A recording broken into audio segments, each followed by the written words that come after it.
What's up, guys, and welcome to this. This is your Pay-Per-View Monday podcast. This is episode number 1 of that said show. This will be your NXT Takeover in your house 2021 review. I'm your host, LK. I want to thank you if you're listening to this on the LK Wrestling Podcast, whatever platform that is. Please follow and leave a 5-star rating if Z on iTunes. Also, if you're listening on the SOS Wrestling Network, hit that subscribe button, like, and drop a comment on your thoughts and opinions of this show. The show will be NXT Takeover in your house 2021, and as always, we have win-loss tie, thumbs up, thumbs in the middle, and thumbs down. I, for one, am going to give this show a thumbs up. I thoroughly enjoyed this show. I've watched most NXTs, to be fair, since the last NXT Takeover, and I've really enjoyed the story and the build. It's very chaotic. Everything's a chaos mess backstage, which I tend to like, because it kind of feels like there's actually a backstage environment. For example, on Raw, you just get backstage promos in a standard set. They kind of have this ring, don't they, with loads of LED boards around, with the interviewer and then the Z wrestler they're interviewing. And it kind of doesn't feel like it feels like everyone just, gets changed, does their job, goes home. But when you watch NXT, it really does feel like there's an actual backstage locker room with arguments. Some of the boys have issues with other boys, some of the girls have issues with other girls, and there's always fights back there. I really enjoy the actual vibe of NXT, and if you don't, I completely get that. If you enjoy, I like my standard wrestling one-on-one, to bell in the middle of the ring with some decent backstory. I get that, but I like continuity storylines when it comes to WWE, because when I watch, and I know this is going to sound stupid because it is the same thing. It is still wrestling, but when I watch New Japan, I watch it with different eyes than when I watch WWE. When I watch WWE, I watch it differently to when I watch AEW, and vice versa. I kind of put different caps on when I'm watching different promotions, and when I watch NXT, I want to be compelled of storylines with some great wrestling at the takeover, and that's what we got here. And it did a good job, and it made me look forward to NXT that will be taking place this Wednesday. So let's just jump straight into it. Oh yeah, Todd Pettingill. He was the host for the NXT Takeover. He came out, and then there was also some singing, which I did enjoy the skip button for. So the opening match of the show was a winner-take-all. And I apologise for my nose. Sounds like I've got a runny nose. I'm suffering with hay fever really bad. The pollen at the minute is kicking my fucking rear end. I'm tapping out to the pollen. My eyes are puffier than Buffy. It's absolutely just disgraceful, my nose, so I apologise to hear any. I'll try not to do it as long as I can. If my voice sounds a bit like croaky, I do apologise. So winner take all match for the NXT North American Championship as well as the NXT Tag Team Championship. Bronson Reed and MSK, which is Wesley and Nash Carter. They defeated Legado del Fantasma, which is the team of Santos, Escobar, Raul, Mendoza, and Jacqueline Wilde, aka DJ Z. This was a pretty damn fun, good opening. If you have to go on the star rating scale, which I know lots of people love to do, and also lots of people hate. So I'll give it a thumbs up, but also give it about 2.5, 2 3/4 stars. Just because I enjoyed it. I like the fact that both titles were on the line. And also I enjoyed how the build up to this match was all about Reed squashing Escobar. And they did that spot exactly to a T at the end of the match where Escobar picked up the NXT North American Championship, screamed, and then all of a sudden, bam! And the camera work last night, that the NXT crew did, I think was really spectacular. Like, they literally just had the camera square on Escobar, and then all of a sudden, bam! It literally was from out of nowhere. You had Reed come and, bam! Squash the living fuck out of Escobar. So I'm expecting that feud to continue. But the finish came when MSK kind of hit like a variation of a twisting blockbuster, kind of what LOD used to do back at the top to win his team. Lovely jobby stuff. I, for one, am really looking forward to potentially a Grizzled Young Vets versus MSK Tag Team Championship match at the next Takeover. Or maybe even at the Great American Bash. I hope the Grizzled Young Vets on Tuesday knock off Ciampa and Thatcher, and they then say we deserve an NXT Tag Team Championship match. That's what I'm hoping. What we get might be different, but that's what I'm hoping for. But yeah, really good solid stuff in there. It was a good way to kick off the show with a match of big stakes, including the NXT North American and the tag titles. So I thought it was a good choice to open the show. We also had fans in there. I think it was 300 fans in the Capitol Wrestling Center for the first time, because normally they just have the Performance Center crew just stand and clap, and they hit the fucking barricade / cage type thing that's surrounding. I think that's a very COVID safe environment. Everyone was wearing a face mask, which I'm a big fan of. Looked like a pretty safe environment for the fans to be in, and I hope NXT every week has fans, especially when now they're live every Tuesday, especially being that live part. that they have fans in attendance, because I think the fans really added to this show, and that's what I'm looking forward to with WWE, starting summer when they're touring again in late July with the Raws and the SmackDowns. It'll make them a bit more tolerable, because if the fan interaction is a lot and it's a hot crowd, that's what made the Attitude Era so special. Hot crowds, characters that you gave a fuck about. That's when wrestling's done right when it comes to WWE anyway.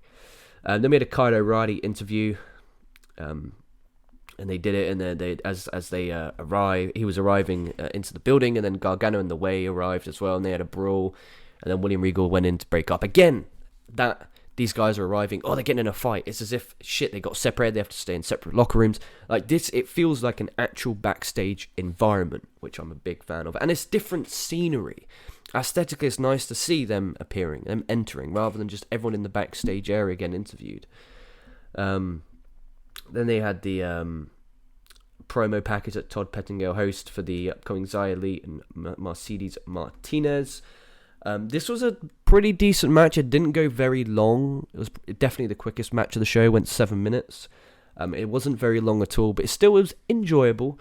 I've enjoyed what they've been doing. Martinez building her up nicely, and the stuff with Xia Li where the lights go out and it's quite spooky. I enjoy some good character work. I think that type of stuff could work in the main roster. And obviously they're doing stuff with Alexa Bliss right now that's kind of similar with the Bray Wyatt. But I think they could really do well up in the main roster. We'll just have to see how it develops in NXT. Because that's the thing, I talked about this the other day. I think I talked about it on the ECW relaunched episode number 1. And episode number 2, by the way, ladies and germs, will be coming your way Thursday. I apologise, I didn't do This Week in Wrestling. Obviously, you guys can't see, but I'm currently in a cast. I was at work and I was putting in some cages, and 2 people just crashed. So basically, I was pulling, and as one pushed, and it just metal on metal. It fucking hurt. And so I've kind of fractured the bottom part of my wrist, so I took the Sunday off. I know this is called Pay-Per-View Monday, and I'm recording this early Tuesday morning, but I apologise.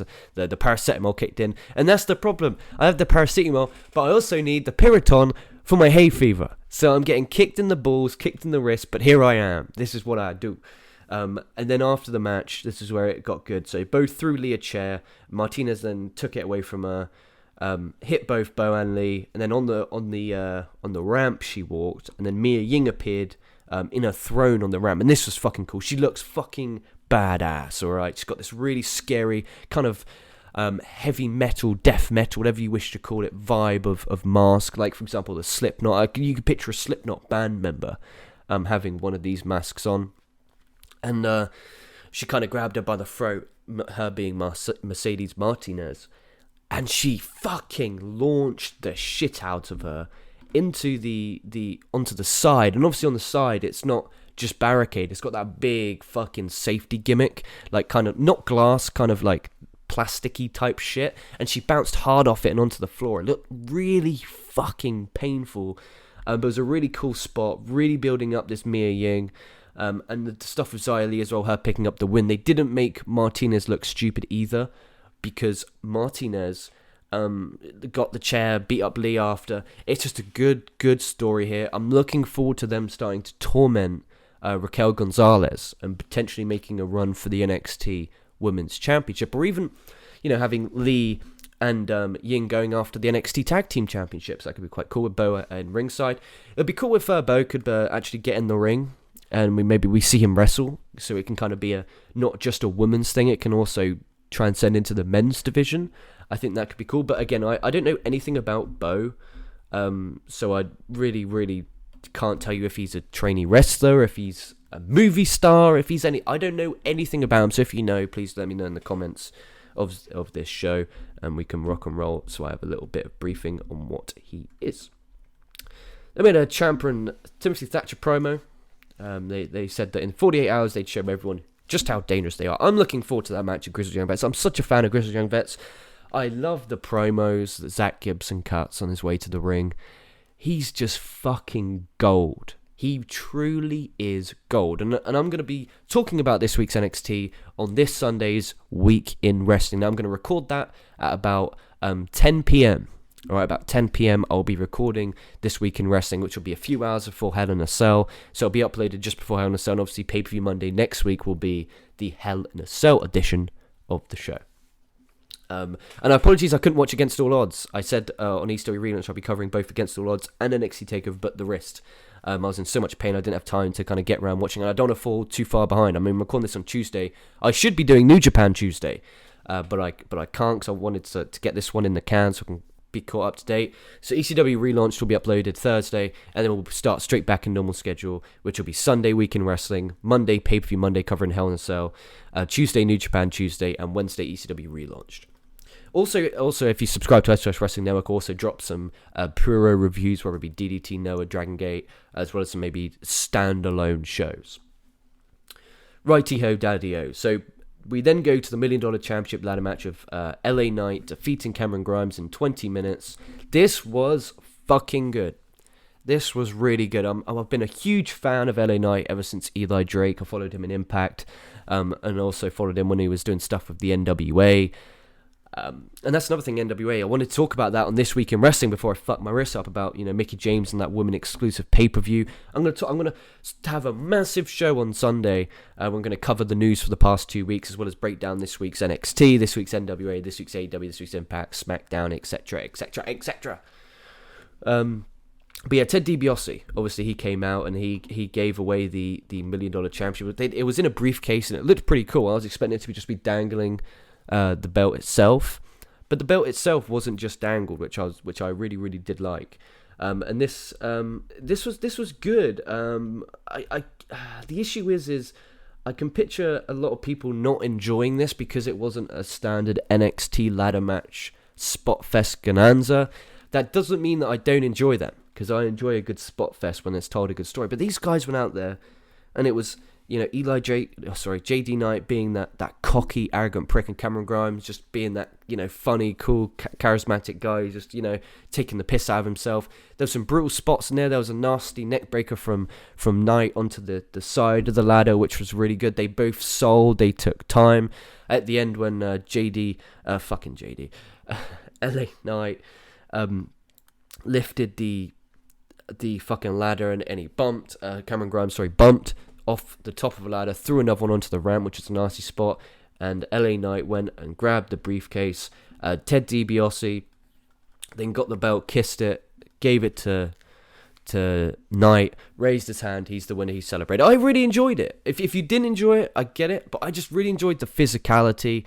And both, it was only a one-on-one, and those are really difficult compared to a multi-man match. For example, Money in the Bank is a lot easier to do than these one-on-ones, because the Money in the Bank, you can just have spots and the crowd are going to fucking pop for it. But Cameron Grimes was very over. The To the Moon chant was really over. To this point, he was the most over guy on the show. And you had Bronson Reed in there, who everyone's been talking stuff about, MSK. I thought that they were going to be, one of the most over talents in the locker room, but they weren't, and Knight as well got some great heel reaction.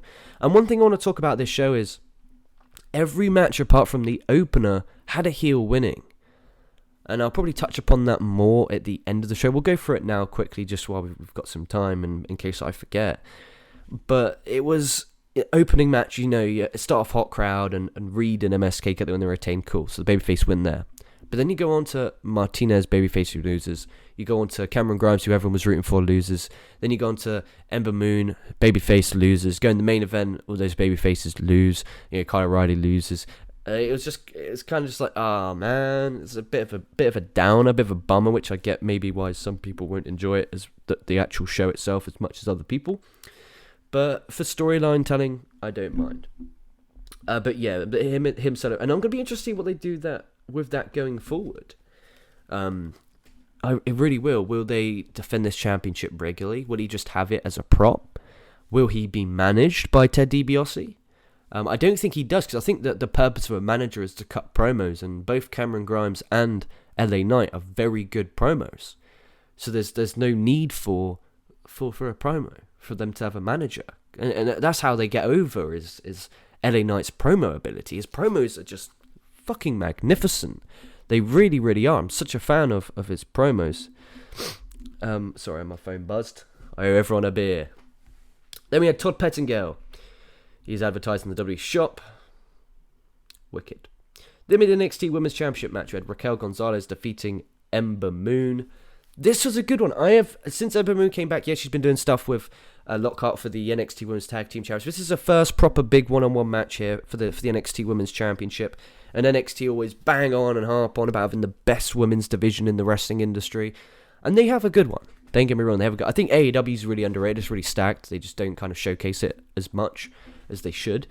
But this was really fun. There was some eclipses from the top, which got good near fall. There's a really nice DDT spot. There was where you had Dakota Kai put Ember Moon's, Raquel González foot on the ropes to save her friend, and then Chauncey Lockhart comes out, bam, bam, bam, brawling with Dakota Kai, and they go up the ramp, and then all of a sudden they do this sick ass spot where González kind of picks her up for a go behind, launches her in the air, and then in midair twists her, and because she hits this choke slam where it's kind of like a powerbomb and a choke slam at once with one hand, and normally she holds up there for ages and then bam. But this one was just twist midair, bam. It was really silk, really smooth. I hope for every takeover she kind of comes up with a new innovative way to hit this move, because it really, really was good. But these two women went out there and they really did work hard, and they really did bust their ass.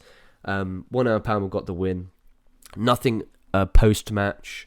No, apart from the brawling. I'm expecting maybe a tag match, maybe on this week's NXT with Lockhart and Moon against González and Dakota Kai. That wouldn't be surprising. But I just hope we get some fresh now. I hope we don't just go back to I apologise. Io Shirai. I hope we don't go back to that. And as great as Io Shirai is, I want some fresh challenges. Maybe a Candice LeRae. Obviously, she's doing stuff with the NXT Women's Tag Team Championships. But maybe I would like maybe Candice to go for a challenge. Or maybe Xia Li. She knocked off Mercedes Martinez. So maybe she could, throw a hat in contention. But I'm sure that feud is far from over. I'm expecting Martinez and Lee to continue to go at it until Ying gets involved. And then I reckon we get Martinez versus Ying at the next takeover, or the Great American Bash. And speaking of Great American Bash, what a great segue that was. We have the NXT Great American Bash announced for a TV special, which will be Tuesday, July 6th on the USA Network, or if you live in the UK, on BT Sport, motherfuckers. That's a good thing about WWE, is and that's the thing now with wrestling.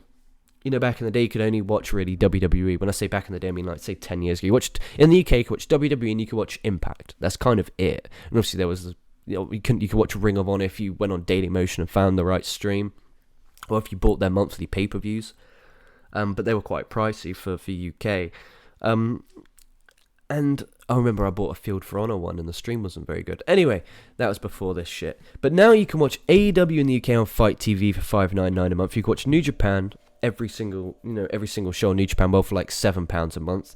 If you have BT Sport, you can watch NXT UK, Raw, and SmackDown.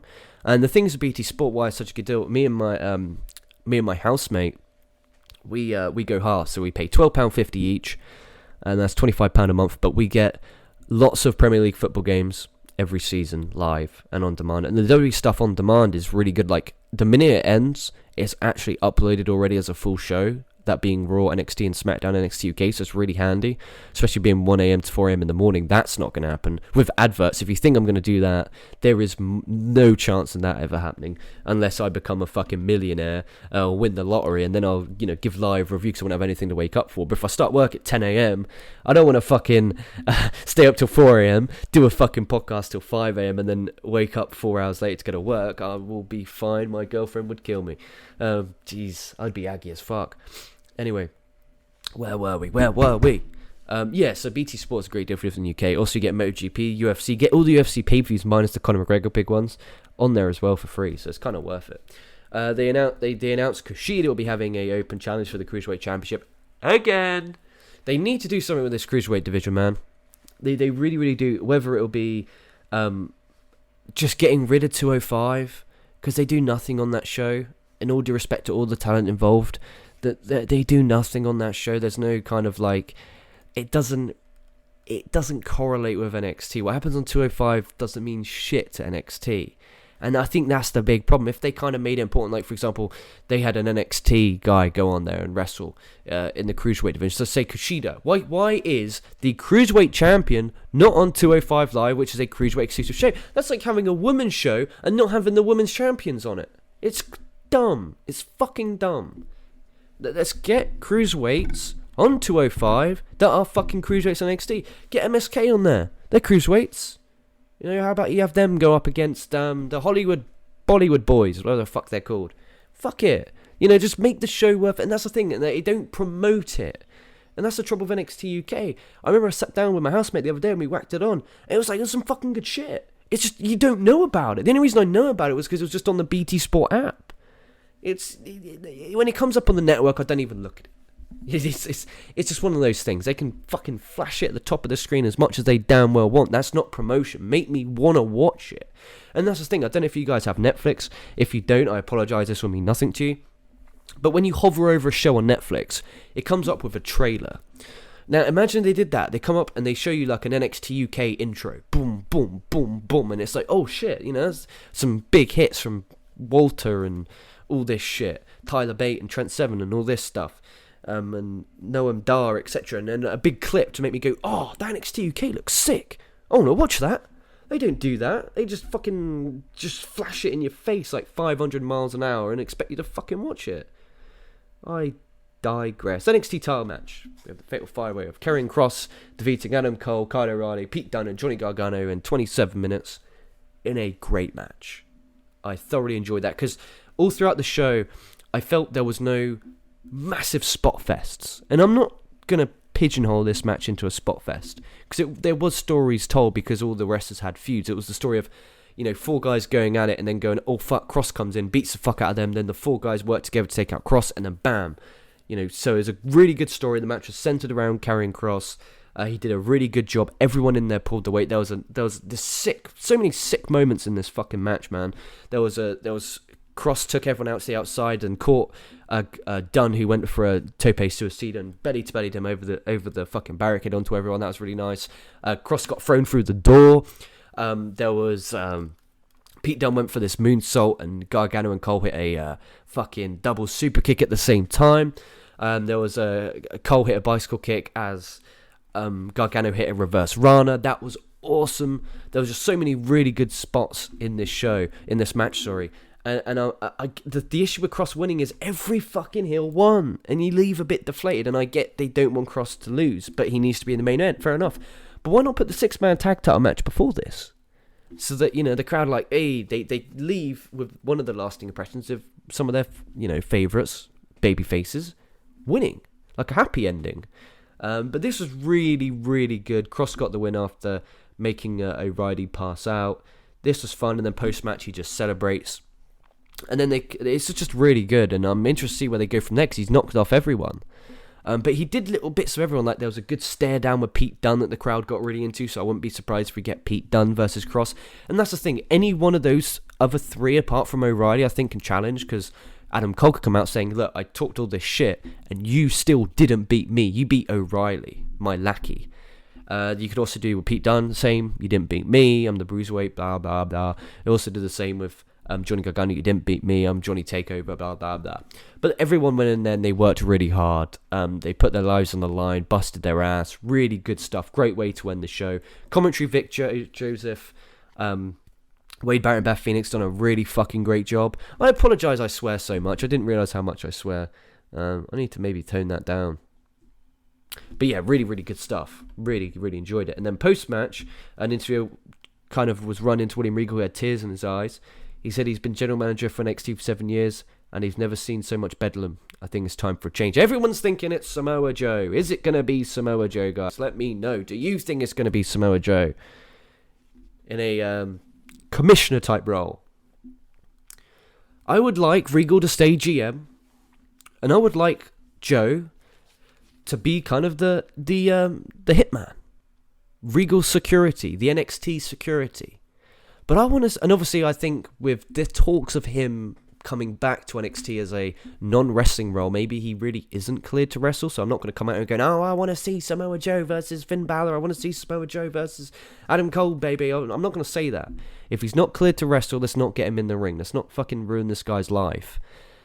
But if he's, you know, capable of coming in and being this really badass authority figure, I could really dig that. It's something fresh or something new. It'll create a buzz for NXT, and apparently Triple H was pissed off. I don't know where these people get this information from. Are they fucking on Skype and Zoom to Triple H on the fucking what's it called? They have a show, treasure show. It's like a treasure hunt. Well, I really enjoyed that show. I watched the Kane and Undertaker one, watched the Mick Foley one, watched the Jake Roberts one just recently, where they go and they look for their old gear and their old merch, etc. Jake Roberts with the snake bag was really fucking cool. A&E do a really fucking good job of their biographies and their shows. Treasure hunt or some shit. But it's a good watch. I recommend people to get out of their way to watch it. But yeah, I'd be really interested if Joe comes back in that role. T's maybe getting in there a little bit of physicality. I think it could be great, but I don't want to see Regal go because his facials, his mannerisms are so damn good. I want to see him as general manager still, but kind of have Joe as his security henchman type stuff. So there we have it, guys. Quick and easy NXT Takeover review. I want to know what you guys think of this show. Follow me on Twitter at LK Wrestling. I'll follow you chappies back. This was a good show, and again, schedule going forward. As I already did a mini schedule video / audio clip. Sundays, Week in Wrestling. When it's pay-per-view week, I will not cover that pay-per-view. I will not. So, for example, this Sunday is Hell in a Cell. I will not be I'll not be talking about Hell in a Cell, because Hell in a Cell I'll review on Monday for pay-per-view Monday. And the weeks where there's no pay-per-view, guess what I'll be doing? Guess. I'll be reviewing old pay-per-views. Also, on Monday, pay-per-view Monday next week, going to be covering the Hell in a Cell. On Tuesday will be New Japan Tuesday. I'll be covering all of the Kazuna Road stuff that's been happening, including the big matches as well as the news as well. And then on Wednesday will be ECW Relaunched, episode number 3. So with that in mind, guys, thank you for watching. If you're listening to this on the SOS Wrestling Network, I highly recommend you guys to go over and subscribe if you're listening on audio, because I will be uploading podcasts and news videos and videos that don't actually get uploaded to the main podcast, because this podcast feed is going to be 4 podcasts a week. All right, ECW Relaunch, Pay-Per-View Monday, New Japan Tuesday, and Week in Wrestling.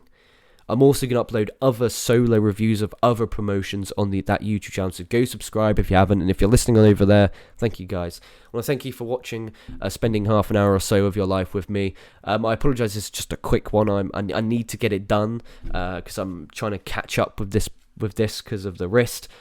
Thank you guys for watching. Stay safe, stay well. This has been your boy LK, and I'll be catching your asses down the line.